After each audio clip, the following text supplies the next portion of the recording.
I hope તમે પણ મજામાં હશો. હું પણ મજામાં છું. ગુડ મોર્નિંગ, જય માતાજી ને જય શ્રી કૃષ્ણ. તો આજે તો જોરદાર રાત્રે વરસાદ આવ્યો છે, વીજળીના કડાકા ને ભડાકાની સાથે.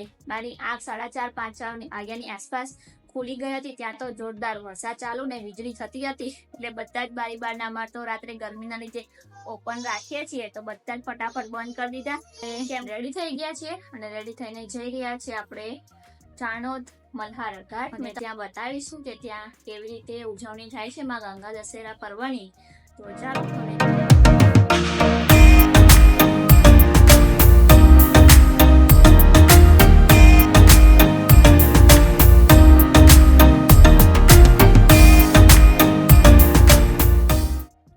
તો ચલો, આપણી ગાડી નીકળી ગઈ છે વડોદરાથી. જો કે આપણે તિલકવાડાથી આવીએ છીએ, પણ મોસ્ટલી જે બધા આવતા હોય એ બહારથી આવતા હોય છે. તો વડોદરાથી ડભોઈ ને ડભોઈથી સિનોરવાળા રસ્તા ઉપર થઈને તમે મલ્હાર ઘાટ તરફ જઈ શકો છો.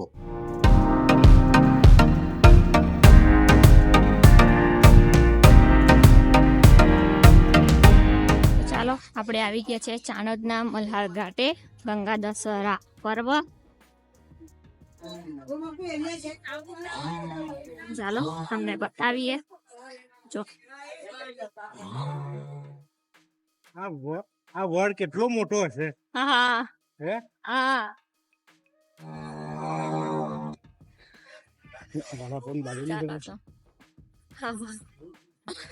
આવી ગયા છે આપણે મલ્હાર ઘાટે. જોઈ શકો છો તમે અહીંયા નર્મદા ઘાટ, મલ્હાર ઘાટ, નર્મદા ઘાટ.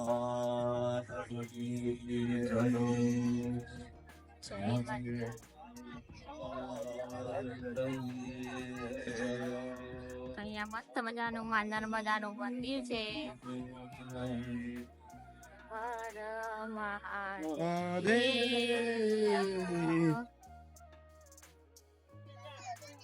ચલો આઈ કર દે બધા આઈ જાવ નાહવા માટે. જો ત્યાં છે ને બધા નાઈ છે ને, ત્યાં નાહવાનું છે અને અહીંયા પૂજારી પેલું કુબેર ભંડારી લગભગ હે ને, તે જ છે ને. હા કુબેર ભંડારી. કુબેર ભંડારી છે. હા પેલું સામે પોઈચા દેખાય, પેલું પોઈચા ઘાટ. આ ઘાટ. ચલો હવે એક કામ કરો, બધાને આપણે મલ્હાર ઘાટ બતાવવા આવ્યા છીએ. તો ગંગા દશેરા પર્વ જે છે એ કેમ ઉજવવામાં આવે છે એ હવે તમે પ્રિયાબેન બધાને જણાવી દો. તો વિડીયોમાં ચાલુ બન્યા રહેજો છેક સુધી, કેમ કે ટૂટેક ડિટેલ્સ આમાં તમને બધી મળી રહેશે કે ગંગા દશેરા કેમ ઉજવવામાં આવે છે, કયા સમયથી કયા સમય દરમિયાન હોય છે, અને અહીંયા દરરોજ આરતી પણ થાય છે. તો લાભ લેવા વિનંતી.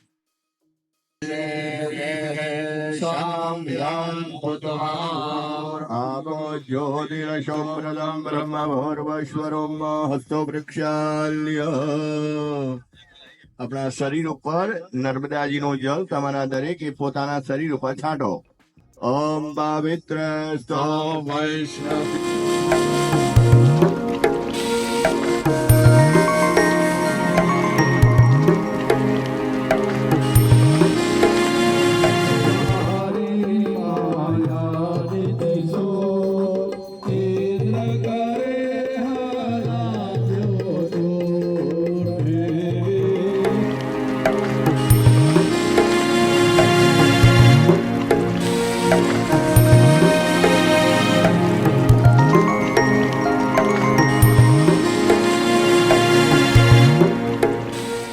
આગળ તમને જે પ્રમાણે અંજને કીધું એ પ્રમાણે હું બધી ડિટેલ્સ જણાવું છું. જેટલી મારી પાસે છે એ માહિતી હું તમને આપું છું.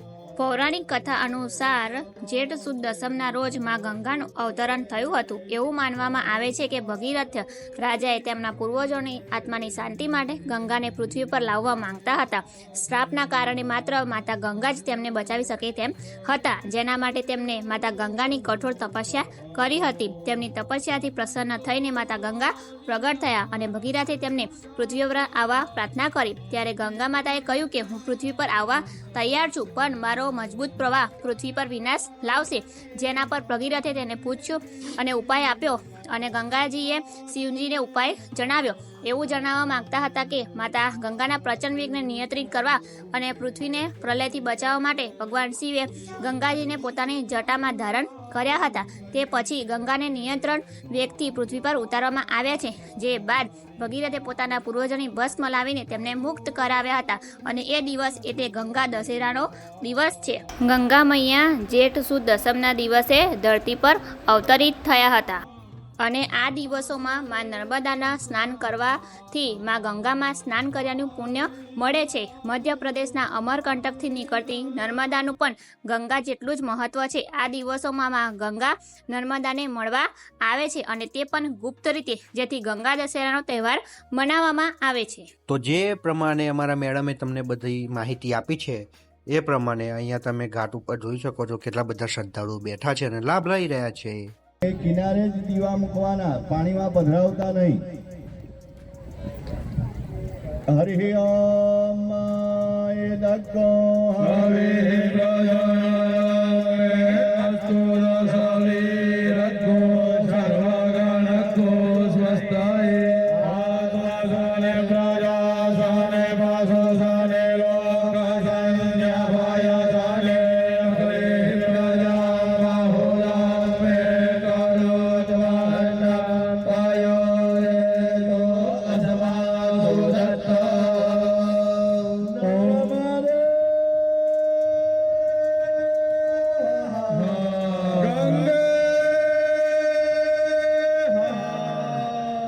ओम जय गंगे माता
મલ્હારઘાટથી આરતી કરીને નીકળી ગયા છે. તો જે અહીંયા બે રસ્તા છે, આ બાજુ જે તમે જઈ શકો છો તો ત્યાં સ્પેશિયલ નાહવા માટે છે, અને આ બાજુ મલ્હારઘાટ છે, ત્યાં આરતી અને પૂજા થાય છે અત્યારે ગંગા દશેરા દરમિયાન. તો તમારે નાહવું હોય તો પણ અહીંયા નાહી શકો છો.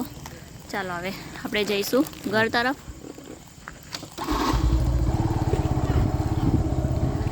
અમારે આરતીનું લેટ થતું હતું એટલા માટે અમે તમને જે નાહવાનું ઘાટ છે અમે બતાવી નથી શક્યા, એટલે અત્યારે મેં તમને રૂટ બતાવી દીધો છે એનો.